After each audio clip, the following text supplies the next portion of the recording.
With a quick glance down the hallway leading back to the bedroom, I sluggishly made my way toward the front door, not expecting anything good to come from opening it. Nor was I expecting anything bad. Nothing remarkable had happened lately.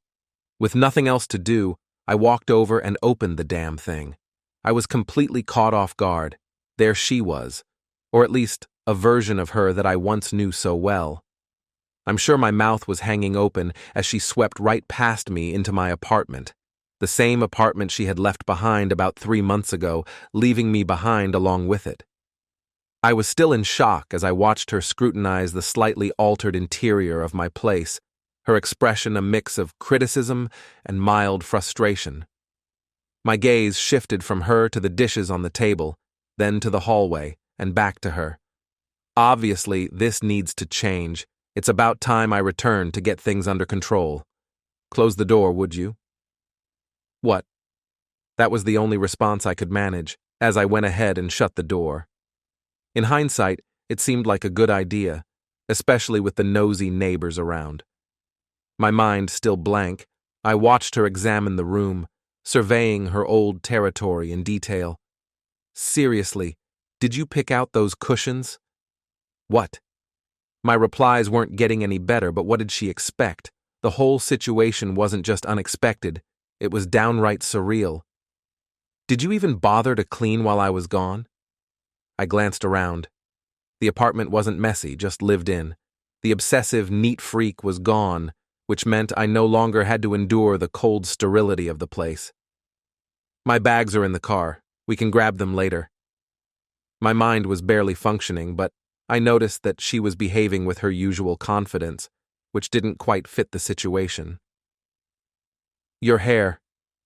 I started, trying to focus on something other than the confusion. Well, it was better than blurting out, "What?" Yeah, I know. It'll grow back soon. I had always been captivated by her hair, so seeing her with a chic but very short cut shocked me. She wasn't my woman anymore, obviously, but it still hurt to see her without one of her most defining features. It felt wrong. A real shame. That's going to take at least 5 years. At least I was forming complete sentences again. We've got plenty of time, darling. What? Did she just call me that? Darling? Yeah, I know. You don't need to bring it up. I've been acting weird for a while, but now I'm back. Everything's going to be okay. She smiled at me like she was trying to soothe a child. Seriously? That was her idea of an apology? Yes, sweetheart. To my horror, she stepped closer, like she was about to kiss me. Who was this woman, and had she lost her mind? She must have read my expression because she stopped, looking somewhat surprised. I know. You always liked my hair, but I just felt like I needed a change. Yeah, I picked up on that. What? Oh no, I was just talking about my hair. Everything else I want to go back to how it was. That includes you, obviously, in case you hadn't noticed. She had the nerve to wink at me. So, Tom didn't have any input on your new haircut? She barely flinched, almost imperceptibly, but I noticed. Tom is history, for good. Wow, her latest flame didn't stick around long. Oh? What? So, Tom had no say in your new hairstyle? Why are you still bringing him up? He was fired and blacklisted after the Parker contract disappeared. He's ruined. He's the past. He was a mistake, and I got rid of him. I nodded, remembering some of his professional setbacks. Yeah, just like you got rid of me. I know, but now I'm back for good. This is going to be so amazing, I can feel it, baby. My attention shifted from the hallway back to her. So, Tom had no input on your new hairstyle? She looked slightly offended by my persistence, but likely realized she couldn't avoid answering. Cruel or not, lying wasn't her style. He might have liked it. So it was his idea? Maybe. I don't remember. What difference does it make now? He left his mark on you. Maybe for my sake, maybe not. But he definitely did. That doesn't matter at all, honey. Her tone softened unexpectedly. Short hair, gentle voice, almost apologetic, perhaps even a bit uncertain. Standing in front of me was a different version of my ex. She seemed to gather her resolve and suddenly began adjusting the strap of her dress. What was she up to? She stopped fidgeting, seemingly struck by an idea, and pulled out her phone from her purse.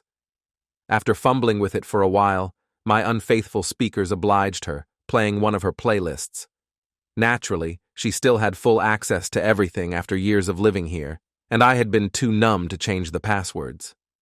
I guess I still was. I watched her bizarre actions without saying a word. Once she had set the mood with some background music, she began to dance, if you could even call it that. She was never much of a dancer and usually avoided it.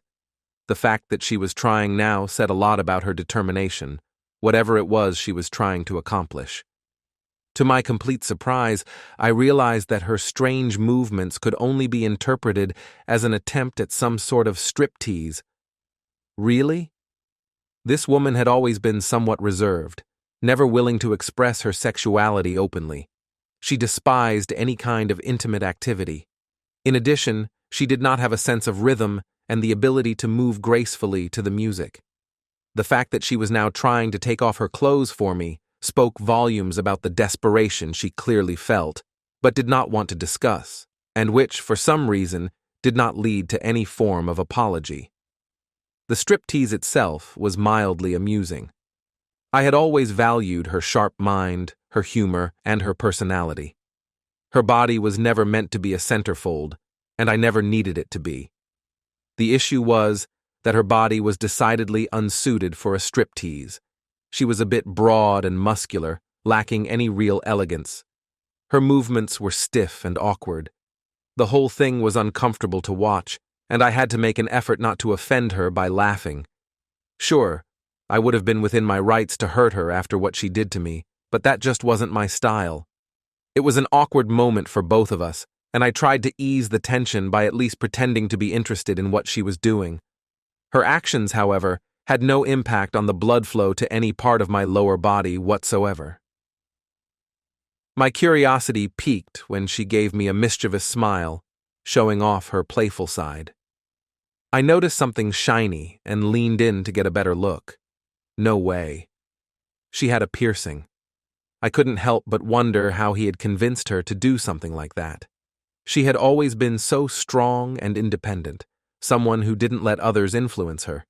She would have probably had a strong reaction if I had even hinted at something similar. "Do you like it?" she asked, grinning slyly. "Let me guess his idea," I said. "Why does it matter?" she responded, trying to act casual, but her attempt felt forced.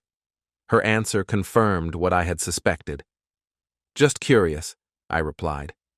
She awkwardly continued removing her clothes. When her underwear came into view, something strange caught my eye, a small mark on her skin. I moved closer to get a better look. It seemed like part of a letter was visible beneath her waistband. Yes, it was an M. How odd. Then it hit me. It was part of a Tom tattoo. Had he really convinced her to get his name tattooed on her? Unbelievable. This guy was something else. "So, let me guess. He's the one who dumped you, right?" All right, I know. I completely ruined any lingering hint of a romantic mood, if there was any to begin with. Honestly, I wasn't feeling it, and somehow, I doubted she was either. Her reaction was pure shock. "What?" It was nice not to be the only one asking that in this conversation. Think about it. He lured you away from me. He convinced you to heartlessly break up with me and humiliate me in front of him. He even had you cut your hair because he knew I loved it. He marked you with a piercing. He branded you with a tattoo of his name, right there. And then, he tosses you aside and sends you back to me. This might never have been about you at all. I think he just wanted to get at me. If I take you back, I'll be reminded of what he did every day. Maybe forever. Tom and I have hated each other since we were kids. His ultimate victory would be for me to take you back, knowing he could take and permanently mark my woman. Sweetheart? To my surprise, She was on the verge of tears. Astonishing, really. I'd rarely seen her so emotional. I don't think I'd ever seen her cry. And calling me sweetheart? That was a first. Why didn't you even bother to get the damn tattoo removed before coming back? Now she actually looked a bit remorseful, which was rare for her. I've thought it over. The issue is the color. He picked it and now it's proving really hard to remove. I'm worried it might leave scars. It's such a sensitive area and any scarring there could ruin intimacy pleasure. She was worried about her own intimacy experience. Did she even consider how seeing that tattoo would affect mine? Are you pregnant? She was utterly shocked, completely taken aback. Then the tears started to fall. How did you know? I didn't. I was just trying to figure out what else he could do to us. The ultimate blow would be making me raise his child. So, let me guess. Once you found out he got you pregnant, he left you, right? She simply nodded through her tears. Man, I wish I had turned down that promotion and let him take it instead. Maybe then he wouldn't have used you for revenge. You might not have cheated on me. You might not have left me for him. Then again, if he could pull you away from me so easily, maybe there wasn't much love between us to begin with, was there? It was a hard truth to face. We never had the kind of intense, fiery love you read about, but we liked each other a lot and genuinely enjoyed living together. It was more like we were the best of friends, with some added perks. Tom was incredibly good-looking, but I always thought that if we truly loved each other, he wouldn't have been able to seduce her. I don't know, she managed to say between sobs. But I really want to get back to how things were between us. I really do. Please? Well, I suppose you can get rid of that piercing pretty easily. She nodded almost frantically. And your hair should grow back eventually. Another firm nod. The tattoo could probably be removed with a laser. She even began to smile as she kept nodding. The baby, though, that's a problem. That would have to be your choice. I'll find a solution. Her mood had completely shifted. She was almost euphoric now. I'll stay out of that decision. So, I guess all the physical marks he left on you can be erased. Yes. Yes, they can, and they will. The problem is the marks he left on my mind. What? You dumped me for him without a second thought. You let him do things with you that you always denied me. I wanted to have kids, but you said you weren't ready. With him, you didn't hesitate. If I had ever suggested that you change your body like some actress, I would have been shut up immediately. With him, you didn't think twice, and I haven't even asked what else you did for him in bed. Oh. Yeah. Oh. I think he did us both a favor. What? He made it clear how fragile our relationship was. He proved your feelings for him were stronger than anything we had. He showed us we were just going through the motions, too afraid or too comfortable to change.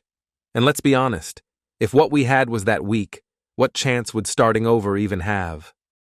Well, I guess. She appeared sad, but calm and resigned to her fate. Meanwhile, she had started getting dressed again, which made me feel relieved. It made the situation less uncomfortable. Discussing something serious with someone almost knack-D just felt wrong. I'm sorry. There it was, the magical word I had never heard her say since she left. It felt odd and somehow significant that I was the one saying it, even though I was the one who had been wronged. Suddenly, I understood. She was simply too weak to say she was sorry, just as she had been too weak to resist him and too weak to save us. But it didn't matter anymore. We were better off apart. Thank you. Once again, I said what she should have, and I truly meant it. With this visit, she had finally helped me let go of all the emotional baggage from our past relationship that I had still been carrying. No, honey, I need to thank you for listening to me, for giving me all those wonderful years. I'm so sorry. It's ironic, but the very last word she ever said to me was the one I had waited so long to hear. With that, She gave me a brief kiss on the cheek, but it didn't affect me as much as I expected. She then turned to leave my apartment and my life. It actually felt like a relief. "Honey, what's that noise?" asked the drowsy, long-haired beauty who had just emerged from the bedroom. "Nothing. Just someone I used to know, my love," I replied, just as the door clicked shut behind her. I hadn't meant for my ex to see this before she disappeared from my life for good. I'd always believed in not kicking someone when they're already down. "Do you think we could visit my parents this weekend?" she asked. "I'd really like you to meet them." Yes, absolutely. I'd love to meet them." The thought genuinely made me happy. I set my coffee cup down on the folded, badly stained Parker contract and followed the alluring sway of her long hair back into the bedroom, ready to start the day in the right way.